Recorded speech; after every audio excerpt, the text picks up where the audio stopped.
Assalamualaikum warahmatullahi wabarakatuh. Alhamdulillahirabbil alamin. Wassalatu wassalamu ala asrafil anbiya'i wal mursalin wa ala alihi wa ashabihi ajma'in. Amma ba'd. Faqala Allah ta'ala fi kitabihil karim, ya ayyuhalladzina amanu taqullaha haqqa tuqatih wa la tamutunna illa wa antum muslimun. Pemirsa El Sinta TV yang dirahmati oleh Allah Subhanahu wa Ta'ala, sebagaimana kita sadari dan kita mafhumi bahwa hikmah diciptakannya jin dan manusia itu adalah untuk ibadah.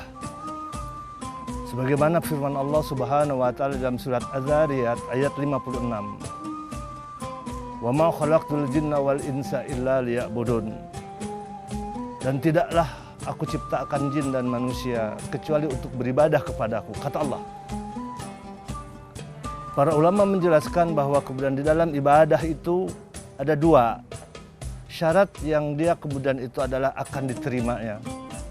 Yang pertama adalah ikhlas dan yang kedua adalah ittiba'us sunnah. Kita akan membicarakan di sini adalah sekarang ini adalah tentang masalah ikhlas.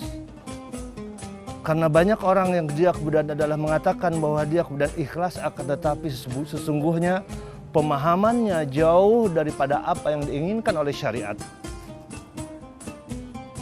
Padahal keikhlasan seseorang di dalam ibadah maupun amalah yang lain itu adalah kemudian tergantung daripada keikhlasannya, diterima atau tidak. Oleh karena itu perlulah kita kemudian adalah mengetahui tentang bagaimana analogi, contoh-contoh, permisalan-permisalan tentang masalah ikhlas itu. Bagaimana kemudian adalah seseorang itu ada kekeliruan-kekeliruannya di dalam memahami ikhlas. Satu contoh, ada seseorang yang dia adalah suka meminjam uang kepada rekannya yang lain. Dia mudah untuk meminjam, tapi kadang-kadang adalah kemudian sulit ketika kemudian dia harus mengembalikan. Ketika ditagih kemudian dia mengatakan nanti sore. Ketika kemudian ada ditagih sorenya kemudian nanti besok pagi. Ketika besok paginya kemudian adalah dia juga kemudian ada ditagih itu nanti sore. Terus semua sampai sebegitu. Jamaah rahimakumullah. Sampai di sini belum terlihat bagaimana kemudian itu adalah orang yang meminjam dan yang dipinjam itu ada keikhlasan atau tidak. Tapi datang kemudian adalah gambaran tentang keikhlasan adalah ketika seseorang itu adalah sudah dalam waktu yang lama. Ketika sudah berbulan-bulan ditagih adalah susah, kemudian adalah orang yang memberi pinjam itu kemudian dia mengatakan, sudahlah kalau toh begitu, saya ikhlaskan saja. Maka dia pergi kemudian itu adalah untuk kemudian itu adalah meninggalkan kemudian orang yang meminjam tersebut itu adalah dengan termangu-mangu. Persoalannya adalah sekarang seperti orang yang kemudian ada yang mengatakan sudah saya ikhlaskan begitu. Kini persoalan kita adalah kemudian apakah seperti itu adalah ikhlas? Contoh yang pertama adalah di dalam masalah kemudian bermuamalah dengan saudara kita. Ada orang yang memberikan keikhlasan akan tetapi kemudian ada terlihat dalam intonasinya dia seperti marah. Ya. Padahal orang yang ikhlas ada tidak seperti itu. Analogi yang kedua. Di dalam masalah ikhlas ini adalah salah satu contohnya adalah kemudian lagi adalah seperti orang dia tahu bahwa di depan rumahnya ada kemudian itu adalah lampu penerangan yang hampir setiap sore dia kemudian nyalakan. Dia nyalakan setiap sore terus paginya dia kemudian dia matikan juga lampu penerangan itu sampai suatu ketika keluarganya kemudian dia berwisata kemudian adalah keluar kota sehingga kemudian itu adalah dia pulang kemudian itu adalah ke rumahnya jam 11 malam. Maka lampu penerangan itu tidak ada yang kemudian menyalakannya. Sehingga kemudian dia kemudian menggerutu, coba kalau toh tidak ada saya, tidak mungkin ada yang kemudian adalah menyalakan lampu ini. Loh, pertanyaannya kalau toh memang dia ikhlas, untuk apa? Untuk apa dia kemudian itu adalah kemudian untuk menggerutu seperti itu? Kalau toh memang dia ikhlas, karena orang yang ikhlas adalah orang yang hanya menggantungkan diri daripada pahala dari Allah. Oleh karena itulah, bagaimana kalau benar jika dia seandainya ikhlas, masa yogianya dia mengatakan, Alhamdulillah, pahala dari Allah belum ada yang mengambil. Itu betul-betul bahwa dia ada ikhlas. Jangan-jangan orang yang seperti tadi yang kemudian adalah ketika kemudian ada lampu penerangan itu kemudian itu adalah dia belum ada yang menyalakannya, jangan-jangan ada satu nafsu, keinginan yang tersembunyi. Sebagaimana apa yang disitir oleh Ahmad bin Miskin. Ada satu nafsu yang tersembunyi daripada manusia. Karena sesungguhnya manakala dia ikhlas, tidak akan terpengaruh oleh apapun. Baik itu adalah kemudian sudah kemudian adalah dinyalakan oleh orang lain maupun dia adalah karena belum dinyalakan. Namun demikian, ketika belum dinyalakan, maka dia berhusnudzan, maka kepada Allah, Alhamdulillah, ya, pahala dari Allah belum ada yang mengambilnya.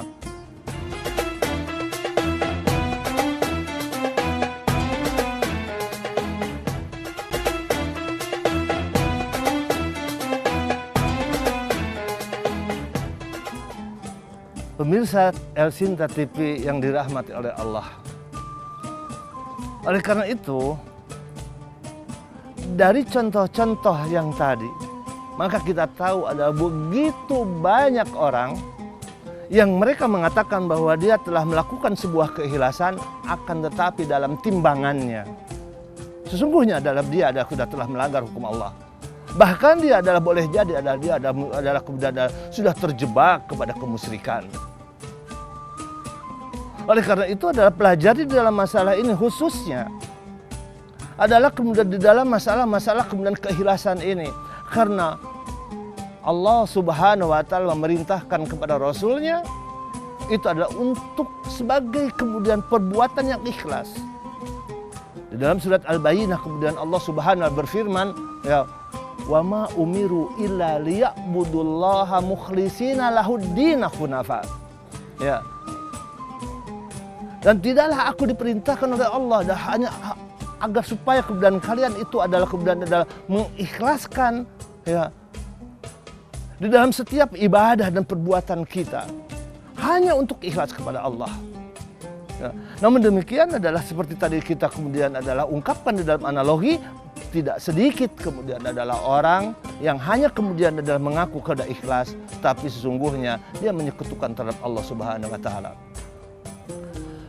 Sering para ulama menyontohkan adalah ketidakikhlasan, atau mungkin di awalnya adalah keikhlasan, ya, akan tetapi kemudian adalah karena syaitan yang kemudian itu adalah piawai di dalam menggoda manusia, maka keikhlasan yang telah kita perbuat, keikhlasan yang telah kita kemudian pasrahkan kepada Allah justru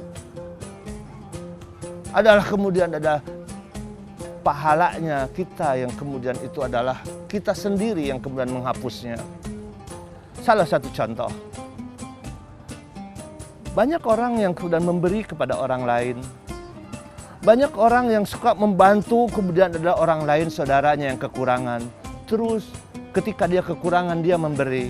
Ketika kemudian adalah dia kemudian adalah kesulitan dia menolongnya. Suatu ketika dirinya justru adalah yang ketika kemudian itu adalah perlu ditolong. Di saat dirinya perlu ditolong, maka kemudian tidak ada lain, kemudian dia meminta tolong kepada orang yang dulu pernah dia tolong. Ya. Lalu datanglah dia kepada orang yang selama ini adalah dia tolong. Dia utarakan kesulitan-kesulitannya. Mohon maaf, dulu saya begini dan begini, sekarang saya dalam keadaan kesulitan, saya mau meminta pertolongan. Ketika orang yang diminta tolong kemudian, aduh maaf, saya juga adalah sama. Padahal orang yang biasa memberikan pertolongan itu dia tahu bahwa kemudian orang yang dimintai tolong ini adalah dia mampu untuk bisa menolongnya. Maka setan kemudian adalah menyelewengkannya agar supaya kemudian adalah apa yang telah menjadi kemudian itu adalah bendahara pahala nanti di sisi Allah. Setan ingin kemudian adalah menghapusnya. Lalu kemudian dia terucap, aku nyesal selama ini menolong engkau. Maka ya, apa yang telah dia perlakukan dengan baik kepada orang yang ditolong tadi, maka sesungguhnya di mata Allah itu adalah tidak ada apa-apanya. Hal ini adalah seperti apa yang dinyatakan oleh kemudian itu adalah Allah Subhanahu wa taala di dalam surat Al-Baqarah ayat 264. Allah Subhanahu wa taala berfirman, "Ya ayyuhalladzina amanu la tubtilu shadaqatikum bil manni wal adha kalladzi yunfiqu malahu ria'an nas." Summa ila akhir ayat. Apa kata Allah? Hei orang-orang yang beriman, janganlah kalian hapuskan kebaikan-kebaikan kalian dengan menyebut-nyebutnya dan menyakiti orang yang memberi. Kalladzi, seperti halnya orang yunfiku ria'an nas. Dia adalah kemudian orang yang dia berinfak karena ria terhadap manusia. Di dalam kaidah-kaidah kemudian tauhid bahwa ria termasuk ada syirik. Ya. Bahkan itu adalah soal syirik yang kemudian itu adalah syirik asgar, dosa yang besar. Yang kemudian kata Rasulullah Shallallahu Alaihi Wasallam menyatakan, ya, jauhi ittaqu syirka, fa inna syirka akhfa min dabibin amal. Jauhi kemusyrikan, karena sesungguhnya kemusyrikan itu adalah kemudian itu adalah lebih samar daripada langkah semut. Yang dimaksud salah satunya adalah kemudian lebih samar dari langkah semut itu adalah ria. Karena ria. Nah, jangan-jangan kemudian itu adalah banyak yang orang yang karena ketidaktahuannya dia tentang masalah ikhlas yang sebenarnya, yang diinginkan oleh kemudian itu adalah syariat, maka sesungguhnya dia telah berpoya-poya untuk menghambur-hamburkan itu adalah pahala amalnya di sisi Allah. Sehingga apa yang ditakutkan seperti Ahmad bin Miskin, semua perbuatannya itu adalah kemudian tidak diterima oleh Allah. Sehingga kemudian hanya tertinggal kemudian itu adalah ketika dia memberikan ada sepotong roti kepada 2 orang anak yatim. Hanya itu. Padahal dilihat daripada duniawi, Ahmad bin Miskin begitu hebatnya dia kemudian itu adalah memberikan donasi, sumbangan dan yang lainnya, dermaknya kepada yang lain. Akan tetapi di mata Allah Subhanahu wa taala tidak ada apa-apanya. Oleh karena itu jamaah rahimakumullah, perhatikan. Para ulama salaf, para salafus saleh banyak kemudian memperhatikan daripada kemudian apa-apa yang telah kemudian dari amal itu, ya, apa yang telah dia perbuat ketika dia bermuhasabah untuk memperbaiki perbuatan itu sendiri. Oleh karena itu, pelajari dengan baik, ya. Pemirsa El Sinta TV, ya, kita lanjutkan, jangan kemana-mana, kita lanjutkan adalah setelah ini.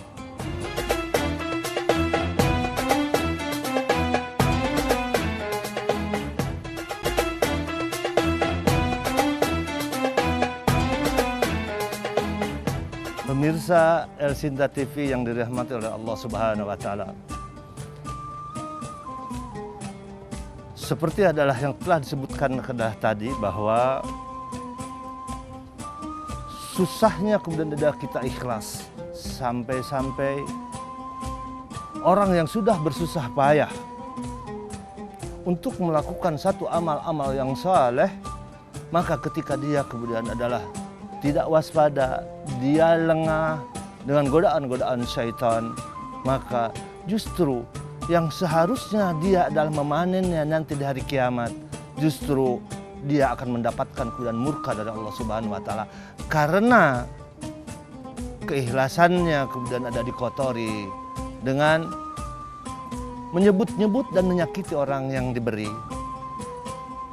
Bahkan Tidak sedikit kemudian orang-orang yang kemudian itu adalah berhaji saja karena ketidakikhlasannya hanya untuk dunia saja, maka kemudian adalah Allah tidak memberikan balasan. Padahal haji yang ikhlas, haji yang ditunaikan hanya untuk Allah, dia kemudian itu adalah akan menghantarkannya kepada surga. Allah berikan isyaratnya di dalam Quran surat Al-Baqarah ayat 200. Faminan nasi may yaqulu rabbana atina fid dunya hasanah wa ma lahu fil akhirati min khalaq. Dan ada daripada sebahagian manusia, yaitu adalah yang melakukan haji, yang mereka kemudian memohon kepada Allah, ya Allah curah limpahkan kepada kami ada kehidupan yang baik di dunia. Wa ma lahu fil akhirati min khalaq. Akan tetapi sedikit pun dia tidak mendapatkan balasan yang baik nanti di akhirat. Ini karena keikhlasan. Ini karena kemudian ada sesungguhnya kemudian itu adalah karena ketulus ikhlasan kepada Allah. Tidak ada lain selain daripada kita kemudian adalah harus kemudian mengetahui bagaimana adalah ikhlas yang dimaksud oleh syariat. Juga tidak kalah pentingnya adalah kita mengetahui juga tipu daya kemudian adalah syaitan di dalam menggugurkan keikhlasan setiap orang, di dalam menggugurkan setiap keikhlasan orang-orang yang telah beriman. Karena sesungguhnya setan adalah akan selalu menggoda manusia.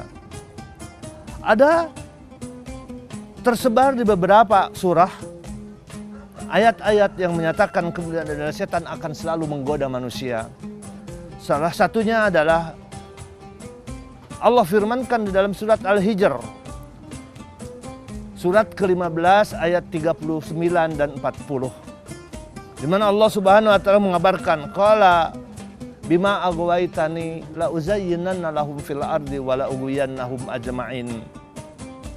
Berkata iblis, demi kemuliaan Engkau ya Allah, akan aku hiasi perbuatan maksiat di muka bumi ini dan seakan-akan itu adalah indah dalam pandangan manusia, dan akan aku sesatkan mereka semuanya, ya, illa ibadaka minhumul mukhlasin, kecuali hamba-hambamu yang ikhlas. Oleh karena itu adalah kemudian hamba-hamba yang ikhlas adalah hamba-hamba yang ditakuti oleh syaitan. Hamba-hamba yang kemudian adalah dia tidak bisa lagi kemudian adalah disesatkan oleh syaitan. Karena dalam segala sesuatunya dia hanya menginginkan itu adalah ridha Allah. Dalam segala sesuatunya ingin kemudian itu adalah dia menggantungkan kecinta kepada Allah Subhanahu wa taala, tidak kepada yang lainnya. Dunia adalah kecil di matanya dan akhirat itu adalah besar, sehingga dia mendahulukan yang besar daripada yang kecil.